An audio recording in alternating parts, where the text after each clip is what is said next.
কোন জিনিসটা প্রচার করা যাবে না, এটা একজন দীর্ঘদিনের সাংবাদিকতা করে আসা যে ছেলেটা সে জানে।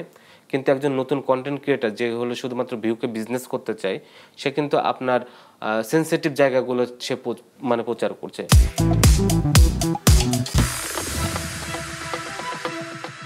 সম্প্রতি সেঞ্চুরি হাঁকিয়েছে মাছরাঙা টেলিভিশনের জনপ্রিয় ধারাবাহিক নাটক ক্যাম্পাস। গত বছর 17 ডিসেম্বর প্রচার শুরু হওয়া এই ধারাবাহিক নাটকটি প্রতি রবি থেকে বৃহস্পতিবার রাত 8টায় প্রচারিত হচ্ছে। ক্যাম্পাসের 100তম পর্ব অতিক্রম করা উপলক্ষে আজ আমরা বিনোদন সারাদিন স্টুডিওতে আমন্ত্রণ জানিয়েছি এই ধারাবাহিকের পরিচালক তুহিন হোসেনকে। চলুন দর্শক কথা বলি তরুণ নাট্য পরিচালক তুহিন হোসেনের সাথে। কেমন আছেন? বেশ ভালো লাগছে। অনেক অনেক অভিনন্দন জানাই। দেখতে দেখতে ক্যাম্পাস অতিক্রম করলো 100তম পর্ব। এই সাফল্যকে যদি 3টা বাক্যে এক্সপ্লেইন করতে বলে কি বলবেন? অনেকগুলো বাক্যেই আমি মানে বলতে পারবো কিনা সন্দেহ আছে, তারপরে বলবো খুব ভালো লাগছে। আপনি যখন গতবার আমাদের এখানে এসেছিলেন, অর্থাৎ বিনোদন সারাদিনে এসেছিলেন, তখন মাত্র ক্যাম্পাসের 2টি পর্ব প্রচারিত হয়েছে। এরপরে তো আরো 98টা পর্ব প্রচারিত হলো। তখন আপনি বলেছিলেন যে এখনো নাটকটা সেভাবে ঠিক জমে ওঠেনি, কিন্তু এই যে 100তম পর্ব প্রচারের পর বহু ধারাবাহিকের ভিড়ে ক্যাম্পাস কতটা সফল হলো আপনার দৃষ্টিতে? আমার দৃষ্টিতে ক্যাম্পাস, আমি যেভাবে বলেছিলাম মানে দ্বিতীয় পর্বে যখন অনিয়ার হয় তখন আমি এখানে এসেছিলাম, আমি বলেছিলাম এখনো জমে ওঠেনি। কারণ একটা ধারাবাহিক আসলে দর্শকের কাছে কি গল্পটার মধ্যে ঢোকে, এবং আমরা প্রচারণার দিক থেকে আমরা একটু পিছিয়ে তো একটা ধারাবাহিককে, তো গিয়ে দেখা যায় যে 15-20 পর্ব পরে আসলে দর্শকের কাছে যে একটা মেসেজ যায় এমন একটা ধারাবাহিক যাচ্ছে। তো সেদিক থেকে আমার আসলে এক্স্যাক্টলি 15 পর্বের পর থেকে আমি আসলে ফিডব্যাকটা পাওয়া শুরু করি। তো সেদিক থেকে এখন আমি বলবো যে সবাই, আপনি এখন তো মানে ভার্চুয়াল যুগে সরাসরি কমেন্ট পড়া যায়, মানুষ দাঁড়িয়ে দিচ্ছে। এছাড়াও টেলিভিশনে যে দর্শক নাটক দেখে সেটার একটা ফোন পাওয়া যায়, দেশের বাইরের ফোন। আমাকে হুটহাট করে গত পরশুদিন যেমন রনক ভাই ফোন দিয়ে বলছে অভিনন্দন। আমি ভাবছি যে আমার মনে হয় কোনো নতুন সিনেমার গল্প শোনাবে কি, মানে সে জানলো কিনা। বলে আমি কেন ভাই? বলে যে আমার ইয়ের থেকে ইউএসএ থেকে 3টা ফ্রেন্ড ফোন দিয়ে বললো যে অনেকদিন পর একটা ধারাবাহিক দেখছে এবং টানা এত পর্ব আমি দেখলাম। তো এমন একটা ধারাবাহিক, টেলিভিশন ধারাবাহিকে এই পরিমাণ ফিডব্যাক আসলে পাওয়া খুবই এই সময়টা খুবই কঠিন। সেই জায়গা থেকে আমি বলবো যে বেশ জমে উঠেছে দর্শকের কাছে। এবং আমার এটার কিন্তু এখন একটা ইউটিউবেও একটা ফিক্সড দর্শক হয়েছে, প্রতিদিন একটা ফিক্সড কমেন্ট পাচ্ছি, প্রতিদিন একটা ফিক্সড দর্শক পাচ্ছি, যে পার ডে 24 ঘন্টায় আমি এত দর্শক দেখছে। এবং বৃহস্পতিবারের পর্বটা শেষ হওয়ার পরে সবাই বলা শুরু করে প্লিজ শুক্র শনিটা অফ দিয়েন না, আমরা কিভাবে দেখবো। হ্যাঁ, আমরা প্রতিদিন রাত্রে খাওয়ার সময় ধারাবাহিকটা ছেড়ে খাইতে থাকি, খেয়ে তারপরে ঘুমাই।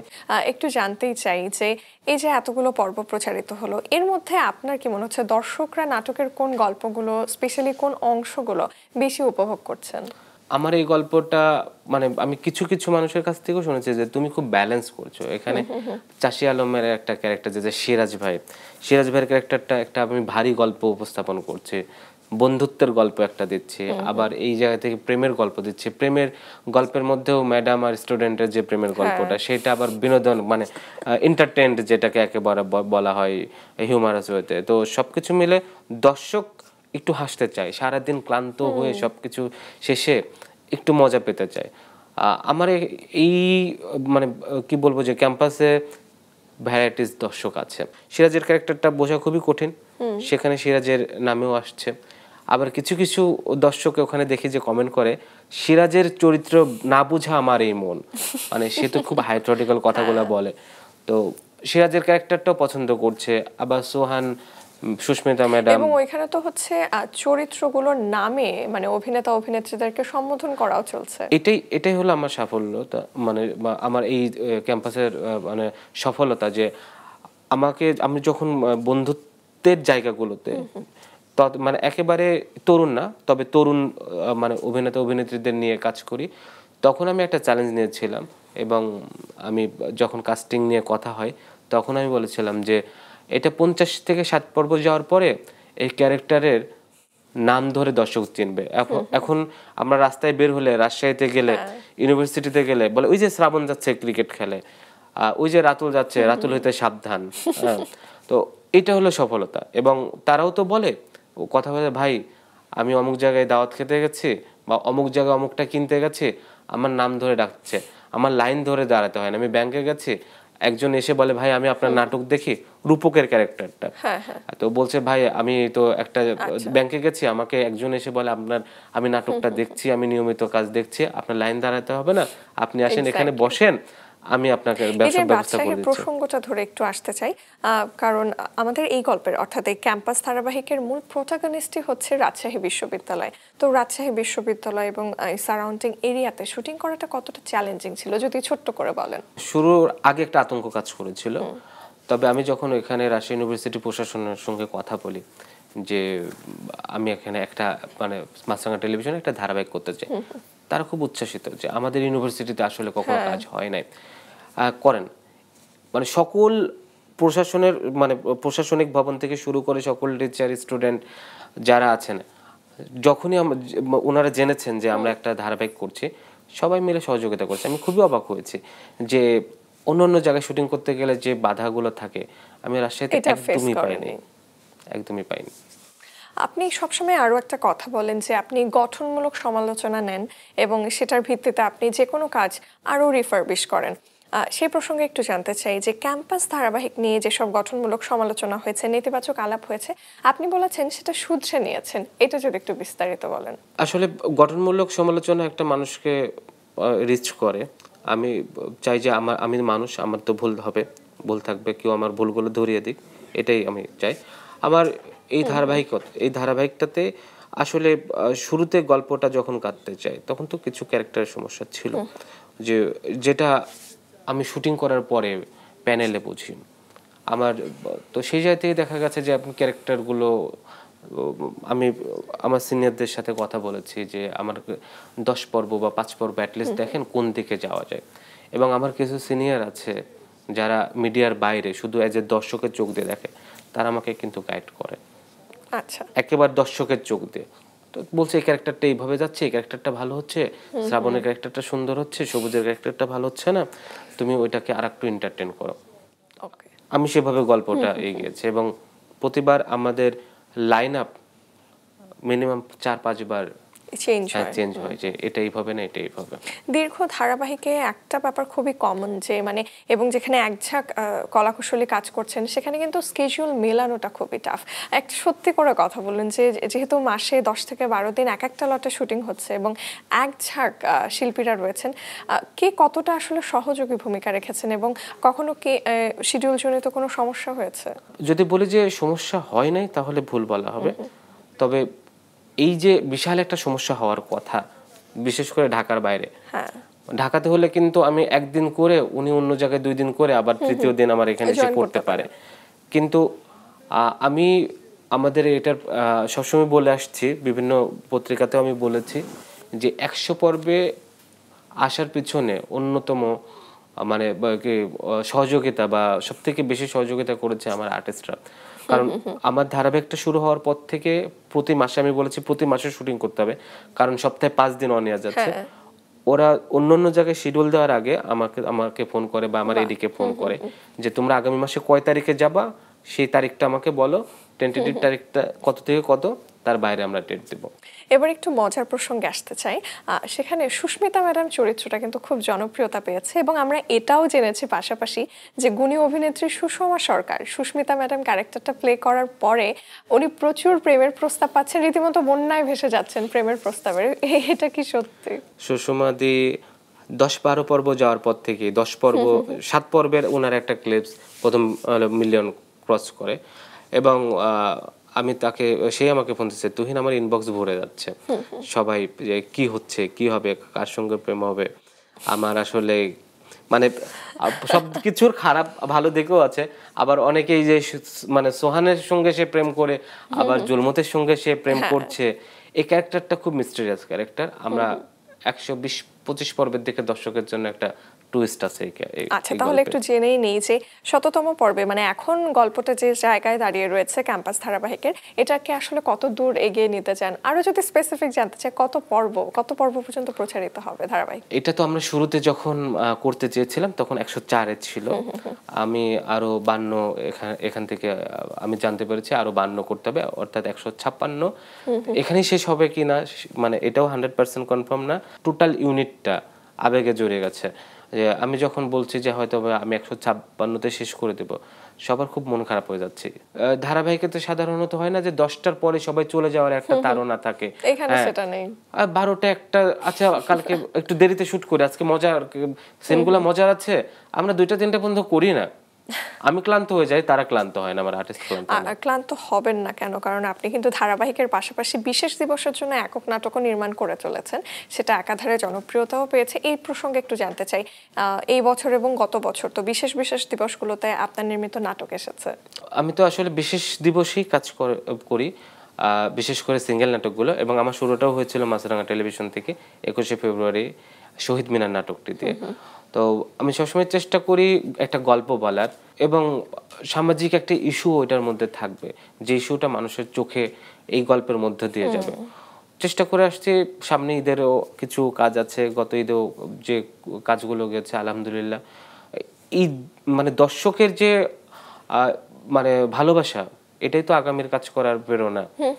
যে ভালো যখন বলে যে ভালো হচ্ছে, বা আমার টিচার থেকে শুরু করে আমার মানে শুভাকাঙ্ক্ষীরা যখন ফোন করে বলে এই কাজটা খুব ভালো হচ্ছে, তখন মনটা ভরে যায়, মনে হয় এর থেকে তাহলে ভালো কিছু করতে হবে। প্রত্যেকটা সময় তো একটা করে ফেজ যায়, যে সময় এক এক ধরনের গল্প, এক ধরনের নাটকের চাহিদা থাকে। বর্তমান সময়ের ট্রেন্ডটা কি আপনার দৃষ্টিতে? কোন ধরনের গল্প দেখতে, কোন ধরনের নাটক দেখতে মানুষ বেশি পছন্দ করে? আমি রিসেন্ট দেখছি যে এখন ইস্যুভিত্তিক কাজ দর্শক দেখতে পছন্দ করছে। একটা গল্প দেখতে যাচ্ছে, পারিবারিক গল্প দেখতে যাচ্ছে, ইস্যুভিত্তিক। ঠিক তার আগে কিন্তু শুধুমাত্র হিউমার দেখতে যাচ্ছিল বা রোমান্টিক গল্প দেখতে যাচ্ছিল।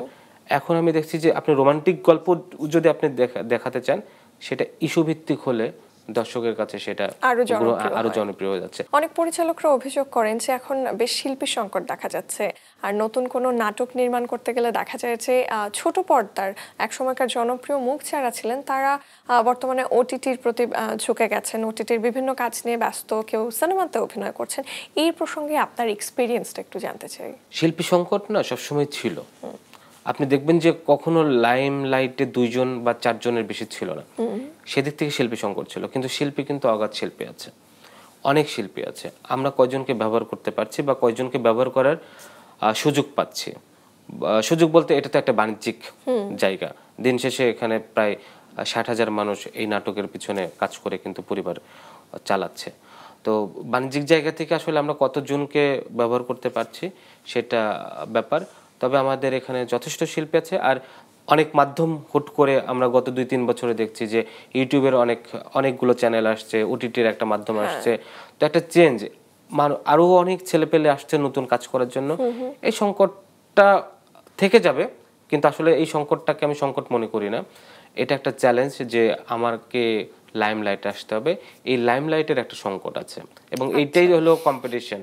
এটা যতদিন থাকবে ততদিন ভালো করার মানে অনুপ্রেরণা সবার মধ্যে থাকবে। নিশ্চয়ই। আজকাল নিশ্চয়ই আপনি এটা খেয়াল করেছেন যে ওপার বাংলায় কিন্তু আমাদের দেশের বিভিন্ন অভিনেতা এবং অভিনেত্রীকে নিয়ে তাদের নাম করে কিন্তু বিভিন্ন ফ্যান ক্লাব তৈরি হচ্ছে।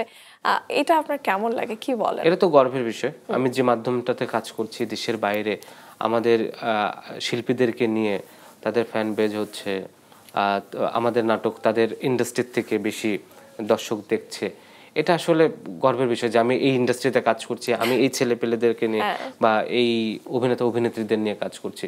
এটা আমাদের ইন্ডাস্ট্রির জন্য একটা বিশাল অনুপ্রেরণা। আপনি বলেছিলেন যে আপনার জন্মই হয়েছে চলচ্চিত্র নির্মাণের জন্য, তো সেই স্বপ্নের পথে কতটা হাঁটলেন? কবে দেখতে পারবো আপনাকে বড় পর্দার নির্মাতা হিসেবে? হয়ে যাচ্ছে আশা করছি। এই ধারাবাহিক দিন শেষে কিছু কাজ তো গুছিয়ে তারপরে ফিল্ম করতে গেলে আসলে আমার অন্য কাজগুলো গুছিয়ে উঠতে হয়। তো যেহেতু একটু পিছিয়ে গেছে, আমি গুছিয়ে নিচ্ছি। মেবি 25-এর শুরুতে। কোন ধরনের গল্প নিয়ে কাজ করার ইচ্ছে আপনার? আমি একদম শুরুতেই বলেছি যে আমি আসলে শুরু করেছিলাম দেশ মুক্তিযুদ্ধ ব্যাপারটা। আমি প্রথম সিনেমাটা মুক্তিযুদ্ধের প্রেক্ষাপট নিয়ে করব। আপনাকে প্রায়শই দেখি যে আপনার সহকর্মী বন্ধু কিংবা শিল্পী কলাকুশলীদের নিয়ে আপনি সিনেমা দেখতে যান বিভিন্ন মাল্টিপ্লেক্সগুলোতে। সর্বশেষ কোন সিনেমা দেখেছেন? শ্যামা কাব্য। কেমন লাগলো? বেশ এই ধরনের সিনেমা দর্শক দেখতে আসুক। মানে মূল ব্যাপারটা হলো যে আমাদের এখন একটা কিন্তু সিনেমাতে একটা রেভলিউশন আসছে। আমি যে সিনেমাগুলো দেখছি সবগুলো সিনেমা দেখেন খুব মানে ভালো গেছে। কাজল রেখা, ওমর, রাজকুমার, হ্যাঁ ফাটাফাটি সিনেমা যাচ্ছে। আবার আমার কাছে মনে হচ্ছে যে সিনেমার দিন ফিরে আসছে। বর্তমান সময়ে প্রায়শই দেখা যায় যে সোশ্যাল মিডিয়াতে অনেক আর্টিস্টরা কিন্তু পক্ষে বিপক্ষে, একজনের পক্ষে বিপক্ষে বিভিন্ন ধরনের কাদা ছোড়াছুড়ি করেন। আপনার একাধিক নাটকের অন্যতম অভিনেত্রী তানজিন তিশার সাথে সাংবাদিকদের একটা ক্ল্যাশ হয়েছিল এবং ভেরি রিসেন্টলি আপনি যদি দেখেন যে চলচ্চিত্র শিল্পী সমিতির সাথে সাংবাদিকদের রীতিমতো মারামারি, হাতাহাতির মতো ঘটনা খুবই দুঃখজনক। তবে এরকম ঘটনা ঘটে যায়। একজন পরিচালকের দৃষ্টি থেকে এই ব্যাপারগুলো আপনার কাছে কি মনে হয়? এটা একটা বড় ব্যাপার। আমি এই ব্যাপারগুলো নিয়ে কথা বলার মতো যোগ্যতা রাখি কিনা জানি না। তবে আমার দৃষ্টিতে আমি যেহেতু এই পরিবারের সন্তান, যদি এটা আমার কাছে যেটা মনে হয়, আমি আমার বড় ভাইয়ের সঙ্গে ভুল বোঝাবুঝি হয়। একটা পরিবার হলে ভুল বোঝাবুঝি হয়। সাংবাদিক, শিল্পী, পরিচালক তাদেরও ভুল বোঝাবুঝি হবে, খুব স্বাভাবিক। তবে একটা জিনিস খুবই ঝামেলা হচ্ছে, সেটা হলো যে সাংবাদিক এবং কন্টেন্ট ক্রিয়েটর হ্যাঁ, যে আমি হুটহাট করে যে কন্টেন্ট ক্রিয়েটররা যে কোনো জায়গায় ঢুকে যায়, আমিও এটা ফেস করছি। দেখবেন যে আমাদের সিসিএল হলো বা সেলিব্রিটি ফুটবল হলো, অনেকেই কন্টেন্ট ক্রিয়েটর গিয়ে আমি আপনার পরিবার আমরা কিভাবে এই জায়গাগুলো কিন্তু আমরা মজা করি। তো কোন জিনিসটা প্রচার করতে হবে আর কোন জিনিসটা প্রচার করা যাবে না, এটা একজন দীর্ঘদিনের সাংবাদিকতা করে আসা যে ছেলেটা সে জানে। কিন্তু একজন নতুন কন্টেন্ট ক্রিয়েটর যে হলো শুধুমাত্র ভিউকে বিজনেস করতে চায়, সে কিন্তু আপনার সেনসিটিভ জায়গাগুলো সে মানে প্রচার করছে, যেগুলো আসলে একজন সাংবাদিক করবে না। এই কন্টেন্ট ক্রিয়েটর এবং সাংবাদিকতার মধ্যে পার্থক্য আমাদেরকে গড়ে তুলতে হবে, খুবই খুবই এটা প্রয়োজন। এবং একটা জায়গায় কতজন সাংবাদিক এবং কোন সাংবাদিক এর এন্ট্রি হবে, এই জায়গাগুলো নির্ধারণ করে দিতে হবে। তাছাড়া আমাদের এই ভুল বোঝাবুঝি সামনে আরো ভয়াবহ আকার ধারণ করতে পারে। এবার আপনাকে ঝটপট কিছু প্রশ্ন করব আর চটপট উত্তর দিতে হবে। আপনার স্কুল, কলেজ, বিশ্ববিদ্যালয়ের ক্যাম্পাস কোনগুলো ছিল? ভেলুপাড়া আলহাজ সরকারি প্রাথমিক বিদ্যালয়ে পড়াশোনা করেছি। তারপরে ঈশ্বরদী SM হাই স্কুলে পড়েছি। এরপরে আমি ঈশ্বরদী সরকারি কলেজ। তারপরে এসে আমি 1 বছরের জন্য ভর্তি হয়েছিলাম হাবিবুল্লাহ বাহারে। ওখান থেকে পরে আমি ভর্তি হলাম আমি চান্স পেলাম ঢাকা ইউনিভার্সিটিতে। এই ক্যাম্পাসগুলোর মধ্যে কোনটা আপনার কাছে বেশি স্মৃতিধন্য? অবশ্যই ঢাকা ইউনিভার্সিটি। অভিনেতা রওনক হাসানের একটি গুণ বলুন। ভালো মানুষ। চাষী আলমের একটি দোষ? জোরে কথা বলে। নাজিয়া হক অর্ষার একটা সিক্রেট বলুন। সবাইকে স্নেহ করে কিন্তু বুঝতে দেয় না। সুষমা সরকারের কাছে আপনার একটি অনুরোধ করুন। সুষমা সরকার, তুমি গ্ল্যামারাস কাজগুলো বেশি করো। অভিনেত্রী সালহা খানম নাদিয়াকে একটি প্রশ্ন করুন। নাদিয়া কি আসলেই তার অভিনয় সিরিয়াস? অভিনেতা পাভেল আপনার যে কথাটি কখনোই শোনে না। দুষ্টুমি করো না। আহসান হাবিব নাসিমের যে কথাটি আপনি সবসময় মেনে চলার চেষ্টা করেন। সকালে ঘুম থেকে উঠে শুটিংটা শুরু করো। অভিনেত্রী মিহি আহসানকে যে কথাটা এখনো বলা হয়নি। মিহি, তুই আরো বেশি সিরিয়াস হ। আপনার সাথে কথা বলে খুব ভালো লাগলো এবং বিনোদন সারাদিনকে সময় দেওয়ার জন্য অনেক ধন্যবাদ। আপনাদেরকেও ধন্যবাদ, দর্শককে ধন্যবাদ। মাছরাঙা টেলিভিশনের মতো এমন একটা জনপ্রিয় টেলিভিশনে আমার একটি ধারাবাহিক ক্যাম্পাস জনপ্রিয়তার সঙ্গে চলছে। এই ধারাবাহিকটা আরো দীর্ঘ হোক, দর্শক আরো বেশি ভালোবাসুক। সবাইকে অনেক অনেক শুভেচ্ছা, কৃতজ্ঞতা, ভালোবাসা।